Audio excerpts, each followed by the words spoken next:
The news reached Earth on a Tuesday morning, delivered through quantum channels that carried the weight of horror across the void. Admiral Kane stood before the assembled War Council, his weathered face carved from stone as he read the intelligence report. The hegemony had crossed a line that humanity had never imagined possible. They executed our diplomatic envoys, Kane announced, his voice cutting through the silence like a blade.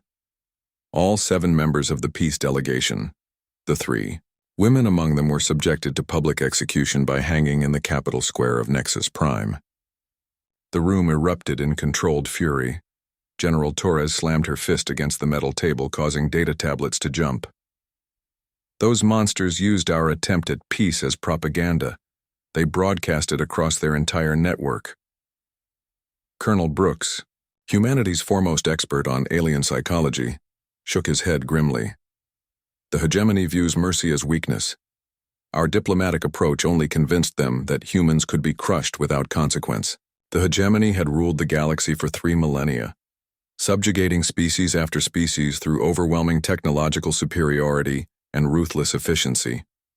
When humanity had first made contact 2 years prior, the alien empire had initially dismissed Earth as another primitive world ripe for conquest.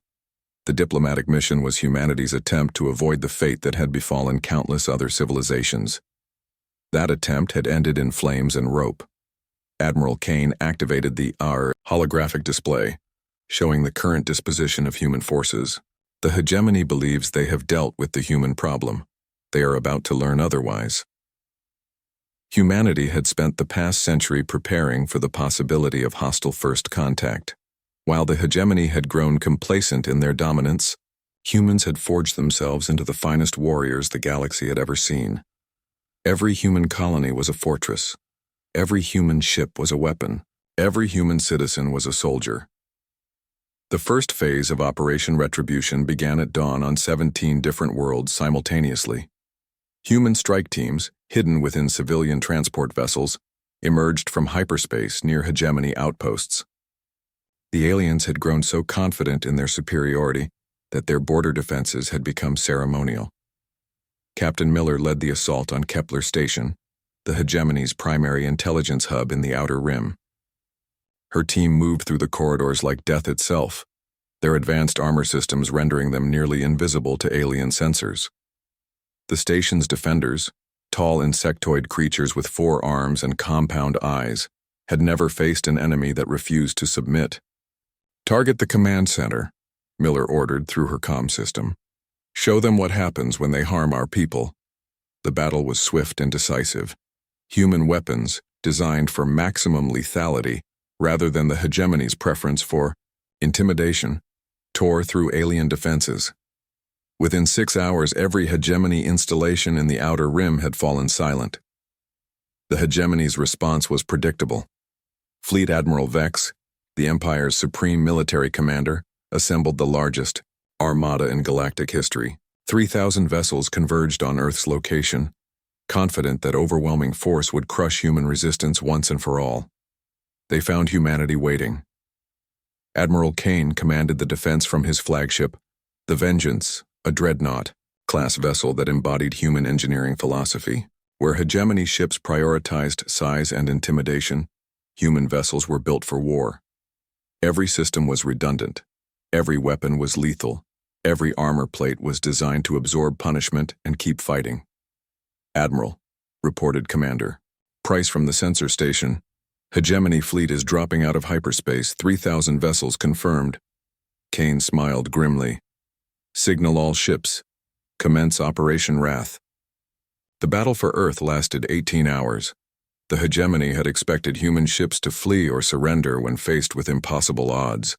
Instead, they encountered something the galaxy had never seen, a species that grew more dangerous when cornered. Human tactics bewildered the aliens. While hegemony doctrine emphasized formation fighting and overwhelming firepower, humans fought like predators. Individual ships would break formation to hunt isolated targets. Damaged vessels would ram enemy dreadnoughts, rather than retreat. Captains who lost their ships would use escape pods as improvised missiles. The turning point came when Captain Ross, his cruiser crippled and bleeding atmosphere, managed to penetrate the hegemony flagship's shields. His vessel's reactor breach took Admiral Vex and 200 other ships with it into oblivion. By the battle's end, the hegemony armada was scattered wreckage. Of the 3,000 vessels that had arrived to crush humanity, fewer than 200 limped away into hyperspace. But humanity was not finished. The war that followed lasted 7 years and reshaped the galaxy. Human fleets struck deep into hegemony territory, liberating enslaved species and dismantling the infrastructure of oppression. The aliens discovered that humans possessed something their empire had forgotten: the ability to inspire others to fight for freedom. Species that had submitted to hegemony rule for centuries rose in rebellion when human forces arrived. The Kalari, aquatic beings enslaved for their technical expertise, joined human engineering teams. The stone-skinned Gorak became shock troops alongside human marines. The energy-based Lumina provided intelligence that allowed human fleets to strike at the heart of enemy territory. The hegemony's final stronghold fell on the anniversary of the diplomatic massacre. As human forces secured the imperial capital, they discovered the propaganda recordings of the executions still being broadcast as warnings to potential rebels. General Torres personally shut down the transmission network. "The galaxy will remember," she declared, but not as a warning, as a promise. "Harm innocents and humanity will find you." The war was over. The galaxy was free. And every species in known space learned a fundamental truth about humanity. They were capable of infinite kindness to friends and unspeakable fury toward enemies. The hegemony had sought to break human spirit through cruelty.